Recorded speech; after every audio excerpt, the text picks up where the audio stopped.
little bit. Let me get up in there. Shalawam, shalawam. Hope I'm coming through loud and clear. Okay. First and foremost, all praises be to Yahawah, by Hashem, Yahawashi, by Hashem, Kakadash. Double honors to the apostles, elders, and bishops at a great millstone that rule well and teach well in sincerity, taught us this truth. And Shalawam to the Lord's hopeful elect, 144,000 men, as well as the 1/3 men, women, and children maintaining themselves in this truth. Shalawam, 1 second, man, Salaki. Safety first. Alright. It's your brother Urami Kazat. Bad with getting off the plantation. Just a quick one. Alright. Esau has no mercy. Esau shows no mercy. Okay? They don't know how to. And they slick. Alright. I just had at the plantation, and matter of fact, where's my sword at? Yes, it's not dead. 20%, we good. That's all I need, cut. That's all I need. Okay, Amos. Let's go to Amos. Because this place wicked as hell. And if you trust in the devil, if you trust in Satan as your salvation, you're going down with it as well. Okay?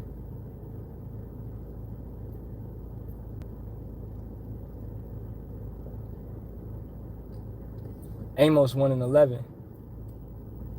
Thus saith Yahawah, for three transgressions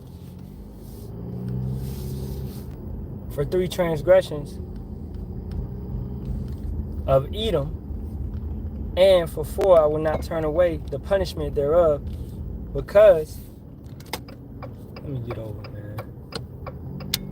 Oh shit, man, come on. Dang. Alright. And for 4 I will not turn away the punishment thereof, because he did pursue his brother with the sword, and did cast off all pity, and his anger did tear perpetually, and he kept his wrath forever. And this is what this devil does. How does he keep his wrath forever? Through this persecution. Okay? Look, it's and his words is soft as butter, right? But in his mind is war. Let's get that as well in Psalms.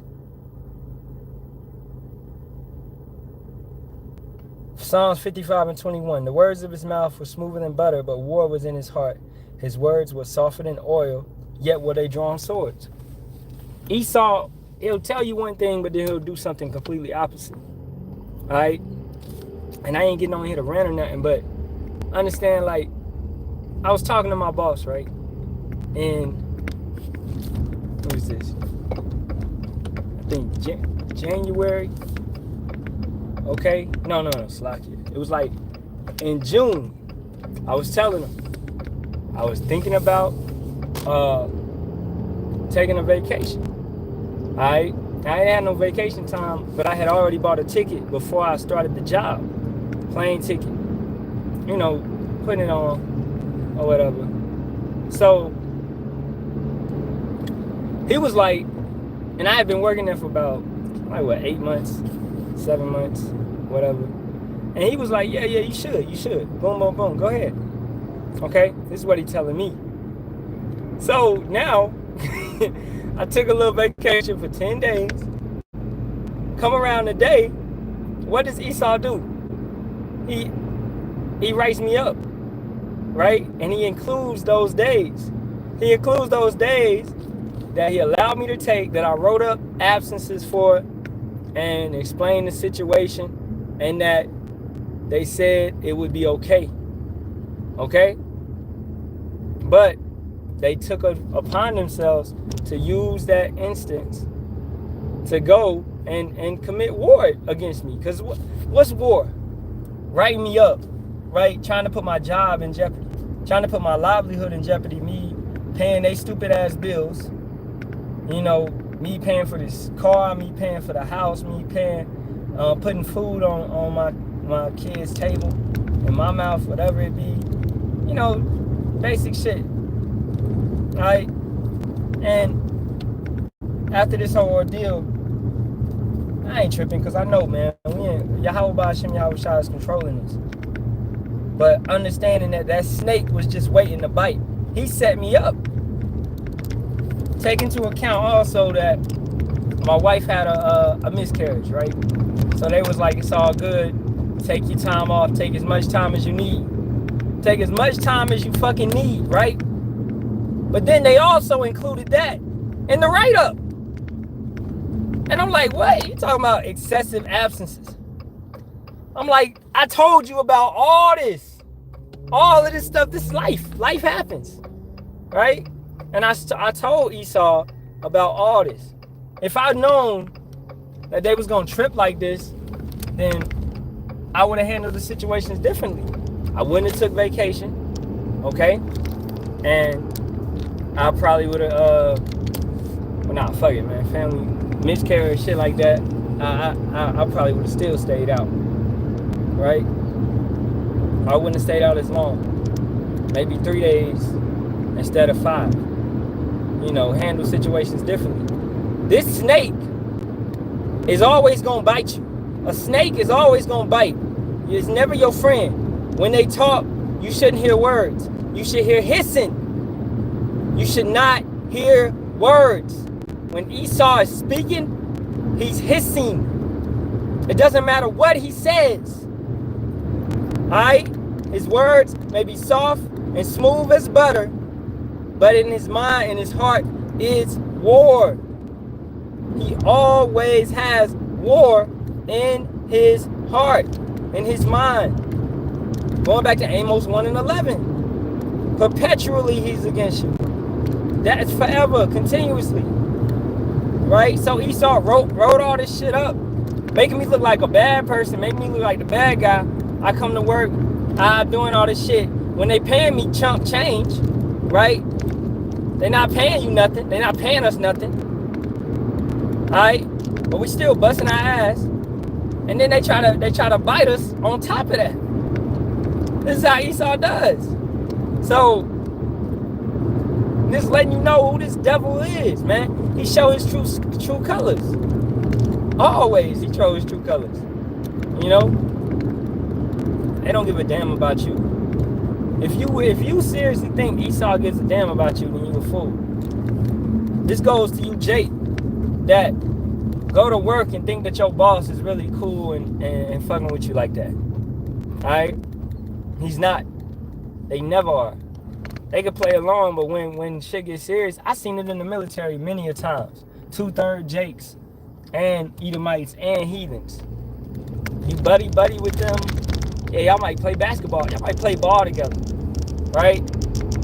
But when it come to work, what do? When it's time to get serious, it might be something. They don't watch your back. They're not watching you act. If you go off on something or you mess up on something, they gonna strike. They're gonna try to cut you whenever they get the chance, because they serve Satan. Alright? Take it back to the military. And this is for Jake. Because Jake, what? Jake take on the habits of Satan. Jake takes on the attributes of Satan. You become like Satan. That's why Yahawashi was getting on these Pharisees. Because they act like them Romans. You in a Gentile state of mind. You may keep the law. You keep it. But if you acting like fucking Satan, man, you off. You don't understand it. The law say you're not supposed to hurt your brother. You're supposed to love your neighbor. I'm gonna take this because that sun beaming. Alright, so going back to the military, I remember I was getting out of the military. I told my supervisor I'm getting out. Right? I'm tired of it. And really I was tired of dealing with her. You know, and this also explains you shouldn't have no woman ruling over you, because off her period, you know, in general, women are just hella emotional. So when they ruling over you, what they doing? What are they acting from? They acting from their core, from their emotions. That's what they're stemming from. Alright? Women should not rule over men. That's not the way that it was designed. 1 Corinthians 11th chapter, for 3rd verse. Alright? And you got these men out here, you scared of your woman Your woman runs your household, tell you what to do, tell the kids what to do. She's running that house. You a bitch, nigga. You's a bitch. Alright? At the end of the day, and I mean that in the most disrespectful way. You men that let your women run your household, you are bitches. Your father would be disappointed in you. You a bitch. What else are you? You let your woman make all the decisions. Babe, we gonna do this, babe. What? You don't wanna do this? Okay, you ain't getting none tonight. A woman like that, that's a red flag. See, now, kick that bitch to the curb. Alright? She thinks she got some power. You hoes don't got no power. At the end of the day, man. You know, and I can't wait. We can't wait. We can't wait, man. I promise you. And you weak ass niggas, you simps. You niggas are the worst. Okay? You take on the attributes of Esau. Because Esau is a simp. Esau is a simp at the end of the day too. Always been. And what did Esau do back in the day, which he wasn't supposed to do? He married Canaanites. He always married Canaanite women. He knew the law. He knew the law. Okay? Jacob was told not to marry Canaanite women's. The 12 tribes was told, right? Jacob was told. Alright, so but Esau, Mr. Disobedient himself, the sinner, automatically goes and marries nothing but Canaanite women. Alright? Foolish. It takes on their ways, takes on their customs, their practices, which also is homosexuality. Alright? That's where it's stemming from as well. So you gotta peep the origins of these things.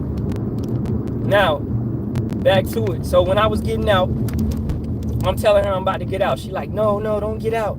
Don't do that. Don't do this. You should stay in. I don't want to stay in the military. That's your fucking dream. You want to serve this white man your whole life. I don't want to do that.